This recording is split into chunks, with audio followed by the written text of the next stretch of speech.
ಜಾಡಿಪುರ ಮತ್ತು ಮಸ್ನಾಪುರ ಗ್ರಾಮದಲ್ಲಿ ಉನ್ನತ ಕೋಮ ಮಾನಸಿಕ ಅಸ್ವಸ್ಥ ಅಂತ ಇವಾಗ ಹೇಳ್ತಾ ಇದ್ದಾರೆ. ಅವನು ಬೆಳಿಗ್ಗೆ ಮುಂಜಾನೆ 4 ಗಂಟೆಗೆ ಬಂದು ಬಾಬಾಸವರ ಬಳಿ ಫೋಟೋ ಇದೆ, ಎರಡು ಫೋಟೋ ಇದೆ. 2 ಫೋಟೋಗೂ ಕೂಡ ತೊಪ್ಪೆ ಹೊಡೆದು ಮತ್ತು ಲೈಟಿಂಗ್ಸ್ ಎಲ್ಲ ಕಲ್ಲೆಲ್ಲ ಹೊಡೆದು ಮತ್ತು ಕಲ್ಲೆಲ್ಲ ಹೊಡೆದಾನೆ. ಅವನಿಗೆ ಸರಿಯಾದ ಶಿಕ್ಷೆ ಕೊಡಲೇಬೇಕು ಅಂತ ನಾವು ಈ ಮುಖಾಂತರ ಕೇಳ್ತಾ ಇದ್ದೀವಿ ಗ್ರಾಮಸ್ಥರು ಮತ್ತು ಯುವಕ ಸಂಘದವರು. ದಯಮಾಡಿ ಇವರು ಗೃಹ ಮಂತ್ರಿಗೆ ಕೂಡ ಹೋಗ್ಬೇಕಿದೆ ವಿಚಾರ. ರಾಜ್ಯದ ಸಚಿವರಾದಂಥ ಗೃಹ ಮಂತ್ರಿ ಪ್ರಿಯಾಂಕ್ ಖರ್ಗೆ ಅವ್ರಿಗೆ ಕೂಡ ಹೋಗ್ಬೇಕು ಈ ವಿಚಾರ. ಅವ್ರಿಗೆ ಏನಾಗಿದೆ, ಅವ್ರಿಗೆ ಯಾವ ಥರ ಮಾಡಿದ್ರೆ ಅವ್ರಿಗೆ ಸರಿಯಾದ ರೀತಿ ಶಿಕ್ಷೆ ಕೊಡಬೇಕು ಅಂತ ನಮ್ಮಲ್ಲಿ ಗ್ರಾಮದಲ್ಲಿ ಕೇಳ್ತಾರೆ. ನಿಮ್ಮ ಹೆಸರು? ರೈಚನ.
Sini ikut, bayar.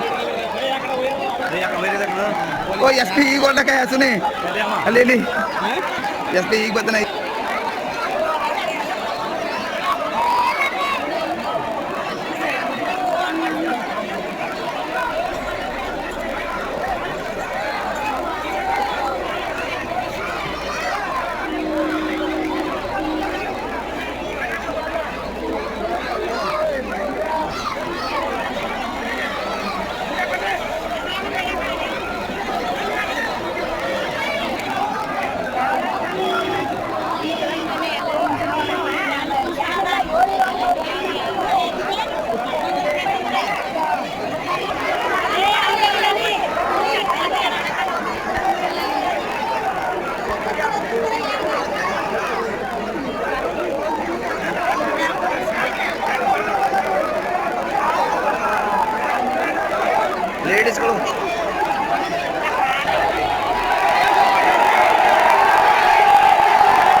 ಬಂಧುಗಳೇ, ಈಗಿನ ನಡೆದಿರುವಂತಹ SP ಅವರು ಬಂದಿರೋ, ನಮ್ಮ MLA ಸಾಹೇಬರು ಬಂದಿರೋ, ಯಾವುದೇ ರೀತಿ ನಮ್ಗೆ ಪರಿಹಾರ ಕಾಣಿಸ್ತಾ ಇಲ್ಲ. ಹಾಗಾಗಿ ಮುಂದಿನ ಕಾರ್ಯಕ್ರಮವಾಗಿ ನಾವು ಪ್ರತಿಭಟನೆಯನ್ನು ಹಮ್ಮಿಕೊಳ್ತಾ ಇದ್ದೀವಿ. ನಮಗೆ ಅವ್ರು MP ಅವರು ಬರಬೇಕು, ಮತ್ತೆ ಗೃಹ ಸಚಿವರು ಬರಬೇಕು. ಹಾಗಾಗಿ ಅಲ್ಲಿವರೆಗೂ ನಮ್ಮ ಪ್ರತಿಭಟನೆ ನಿಲ್ಲಲ್ಲ. ಈ ಊರಲ್ಲಿ ನಡೆದಿರುವಂಥ ಗ್ರಾಮದಲ್ಲಿ ನನ್ನ ಊರಲ್ಲೇ ಲಾಸ್ಟ್ ಆಗಬೇಕು. ಇದು ಇನ್ಯಾವ ವಲಯ ಜಾತಿಗಳಲ್ಲೂ ನಡೀಬಾರ್ದು. ಅದು ಹೆಚ್ಚಾಗಿ ನಡೀತಾ ಇರೋದು ನಮ್ಮ ಚಾಮರಾಜನಗರ ಭಾಗದಲ್ಲಿ ನಡೀತಿದೆ. ಇಲ್ಲಿವರೆಗೂ ನಮ್ಮ SP ಗಳಾಗಿರ್ಬೋದು ಯಾವುದೇ ರೀತಿಯ ಉದಾಹರಣೆಗಳು ಕೊಟ್ಟಿಲ್ಲ. ಇಲ್ಲಿ ಶಿಕ್ಷೆ ಆಗಿರೋದು ನಾವು ಖುದ್ದಾಗಿ ಕೊಟ್ಟಿದ್ದೇವೆ. ಅವಾಗ ಖುದ್ದಾಗಿ ಕೊಟ್ಟಿರುವಂತಹ ಸಾಕ್ಷಿದಾರರನ್ನು ಸಮೇತ ಕೊಟ್ಟಿದ್ದೇವೆ. ಬೇಗ ನಮಗೆ ಇದಕ್ಕೆ ಪರಿಹಾರ ತೋರಿಸಬೇಕು ಅಂತ ನಾವು ನಿಮ್ಮಲ್ಲಿ ಕೇಳ್ಕೊತಾ ಇದ್ದೀವಿ.